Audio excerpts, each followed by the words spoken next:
Bonjour à tous, c'est parti pour l'analyse au trailer de l'épisode 21. Après un épisode 20 que j'avais quand même trouvé très moyen, très en dessous de ce que peut être une saison, une partie finale, j'ai quand même beaucoup d'attentes pour l'épisode 21, surtout en rapport avec le duo Ezekiel et Negan. On va regarder ça ensemble, n'hésite pas à mettre un petit pouce bleu, c'est très important pour la chaîne.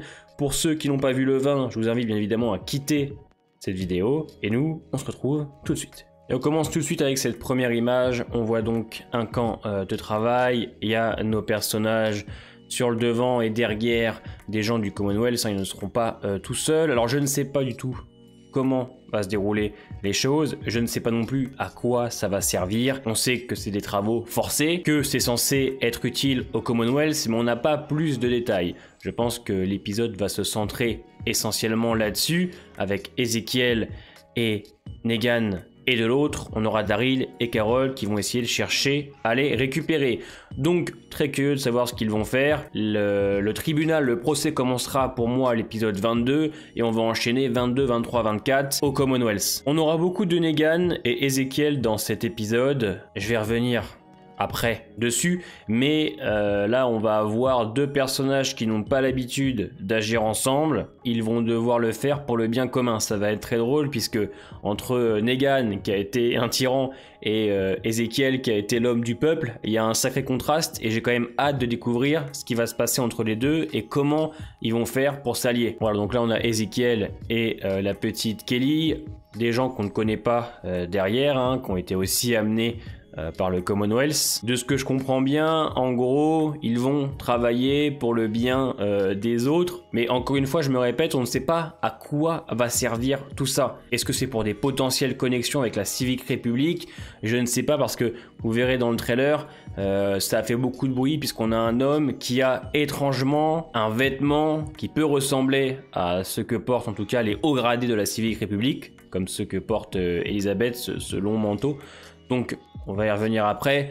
J'ai un peu de mal à y croire. Pour moi, la CRM, si elle débarque, c'est vraiment à l'épisode 24. Parce que malheureusement, plus on avance, et plus je me dis que la CRM n'arrivera peut-être que vraiment vers la fin. Mais bon, laissons-nous guider. De toute manière, on n'a que ça à faire en attendant le grand final. Bon, et en parlant de la CRM, voilà. C'est cet homme-là qui a un haut qui peut ressembler à celui d'Elisabeth, comme je disais. Bon, je pense qu'il ne faut pas s'emballer, hein, clairement je n'y crois absolument pas, mais je peux comprendre que les gens aient remarqué ce petit détail, puisque maintenant on cherche à tout prix à trouver l'indice qui nous fera comprendre que oui, la CRM, la Civic République est bien ici, mais pourquoi pas? Ça peut être une manière d'amener, je ne sais pas, un personnage de la Civic, essayer de connecter un petit peu les choses, étant donné que Lance est quand même très mystérieux et a des dires qui pourraient nous faire comprendre qu'il est en affiliation avec la CRM. Sur ce plan-là, on y découvre le train. Carol et Daryl vont bien évidemment le suivre ou essayer de monter à l'intérieur pour aller récupérer leurs amis. Comme Walking Dead sait bien faire, ils vont tous se retrouver à la fin, je pense, pour ensuite aller tous ensemble au Commonwealth récupérer le peu de gens qu'il y a là-bas, à moins qu'on termine sur une mort, ce qui me sonnerait quand même fortement au vu des peu de risques que prend la série maintenant depuis des années. Donc vous voyez, on y retrouve Daryl et Carol qui espionnent de leur côté et qui vont essayer d'aller chercher les autres qui doivent être en galère, puisqu'on va avoir une scène qui m'a l'air assez importante dans l'épisode. Bon, là on a Daryl et Carol qui ont retrouvé un des soldats, qui vont bien évidemment le cuisiner pour savoir où ils sont exactement. Donc je pense qu'on a déjà deviné un petit peu ce que va nous proposer l'épisode grâce au trailer. Et je pense qu'on va avoir un épisode peut-être rythmé, mais en tout cas sans spécialement de rebondissement ou de retournement de situation. Là pour moi c'est encore une fois un peu de la transition, étirement, pour qu'on envoie tout le 22, 23 et 24, puisque pour moi dans l'épisode 22 le procès va peut-être commencer. Bon là on a une scène très importante, puisque pour la première fois on voit des soldats. Alors j'allais vous dire, alors je ne sais pas s'ils tirent sur des zombies, puisque je vois pas très bien. J'ai l'impression que c'est des zombies. Alors je ne sais pas, il peut y avoir deux choses. Soit les soldats protègent le camp, soit ils abattent des gens qui essayent de rentrer dans le camp ou d'en sortir. Ce qui pourrait par la suite en fait amener Ezekiel et Negan à faire quelque chose, puisque vous doutez bien que ces deux personnages ne vont pas laisser faire ce genre de choses là. Au moins Negan ça me paraît sympa, puisque on le voit jamais. On le voit jamais, et le peu qu'on voit franchement cette saison 11 c'était nul à chier, donc c'est bien, et Ezekiel aussi. Donc voilà, donner un peu de temps d'écran à ces personnages là qui sont intéressants, importants et qui ne servent plus à grand chose maintenant, au moins c'est déjà ça. On voit quand même l'inquiétude sur le visage d'Ezekiel, avec la petite Kelly à côté. Alors je ne sais pas vraiment ce qui va se passer au sein du camp, hein. Je le répète, peut-être qu'il y aura des morts, ce qui va permettre en fait, comme je dis, à Negan et Ezekiel de devoir bouger, puisque sinon c'est compromettant pour la vie de leurs amis. Donc, et surtout d'autres gens aussi qui sont avec eux. Il n'y a pas que le petit groupe, il y a aussi d'autres gens. Donc je suis assez curieux de savoir comment ils vont s'en sortir, et surtout ce que ça va engendrer. Parce que si c'est pour partir dans un camp, s'en sortir et revenir au Commonwealth comme si de rien n'était, là je vais commencer à péter les câbles. Déjà qu'on ne ressent absolument pas le danger au Commonwealth, donc c'est quand même particulier hein, tout ça. Alors c'est très flou, mais là on a une image de Herschel Jr. qui se fait enlever. Alors je sais que beaucoup se posaient la question, oui c'est cette scène qui va lancer le spin-off de Maggie et Negan. Alors je vais pas trop vous spoil, mais dans le trailer on voit d'autres scènes où Maggie retrouve son fils. Donc non, ce sera pas du tout l'idée du spin-off. Donc là on voit Carol, Maggie, donc Maggie qui a sûrement appris que son fils avait été enlevé. Vous doutez bien que Maggie doit être en PLS, la pauvre, puisqu'il ne lui reste que ça. C'est tout ce qui la raccroche à Glenn, à son père, etc. C'est son enfant.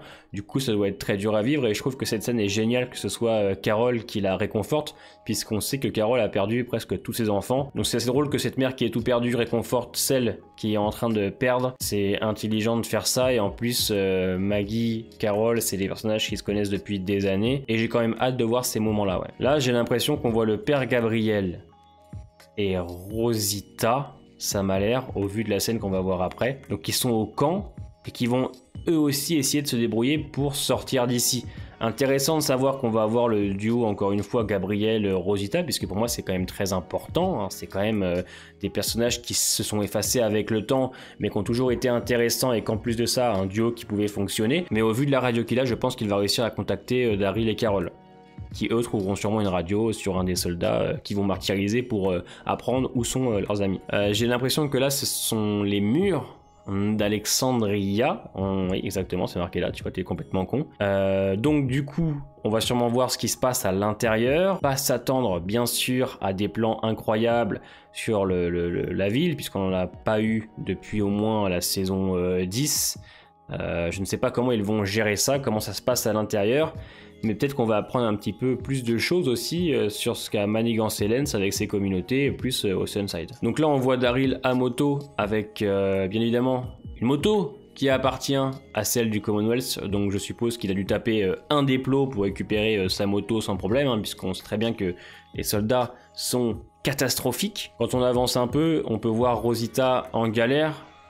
Beaucoup se disaient que c'était Mercer, mais non, rassurez-vous, c'est juste un des soldats du Commonwealth qui est plein de sang, mais c'est vrai qu'on peut clairement croire que c'est l'armure de Mercer. Mais bon, vous savez, la mort dans Walking Dead, c'est un sujet qui revient tellement sur le tapis tout le temps que bon, on sait maintenant, on sait, donc on va pas en parler pendant 5 heures, hein. On sait qu'ils prennent plus de risques depuis très longtemps, donc moi j'ai plus d'attente de ce côté-là. Donc là on a Maggie qui parle avec Rosita, je pense. Ils doivent élaborer un plan pour essayer de s'en sortir, et surtout, elle, de récupérer son fils. Qu'ils ne sont pas tous au même endroit. Je pense qu'ils sont dans des camps un peu dispersés. Et là, on va arriver au moment le plus intéressant pour moi. C'est quand Negan demande à Ezekiel s'il est avec lui, et que lui répond d'un air énervé « Je suis avec toi ». Un duo qu'on n'a pas l'habitude de voir, au vu de la tache casse sur la tête. Ezekiel, il y a du sang, il a dû se faire cogner par un soldat. Je ne sais pas ce qui s'est passé pour les gens qui y sont, mais au vu de sa tête, à mon avis, on doit agir et vite. Et ce regard, ça fait du bien de le retrouver, puisque étant donné qu'Ezekiel est un homme du peuple, le voir agir enfin pour aider les gens avec Negan en plus, un duo qui est quand même assez anecdotique hein, quand on en parle comme ça. Donc très curieux de savoir comment ça va être amené et surtout ce qu'ils vont faire ensemble. Le reste du trailer n'est pas très intéressant, on voit un zombie, bien évidemment encore des gunfights sûrement éclatés d'avance, mais bon ça on a l'habitude. Donc voilà pour cette petite analyse au trailer de l'épisode 21. Un épisode quand même qui m'intéresse beaucoup pour Negan, Ezekiel et pour savoir si ces camps vont avoir vraiment un impact dans la suite ou dans l'univers par rapport aux potentielles connexions qu'on peut y faire. Maintenant, je pense qu'il ne faut pas s'attendre à grand chose non plus. Je pense qu'il va y avoir pas mal de remplissage et d'étirements pour atteindre l'épisode 22. Le 22 va commencer sûrement à nous préparer le tribunal, le procès, et c'est là que sûrement tout explosera à l'épisode 23-24. Voilà pour cette petite analyse, j'aime bien les faire honnêtement. Après celui-là, il n'y avait pas grand chose à dire non plus. Tu sens que ça va être un épisode un peu de remplissage, à moins qu'on apprenne, je vous dis, des choses incroyables. J'ai des grands doutes. Dites-moi en commentaire ce que tu attends de l'épisode. Portez-vous bien et on se retrouve dimanche pour la réaction à l'épisode 20 et 21 le soir pour les membres.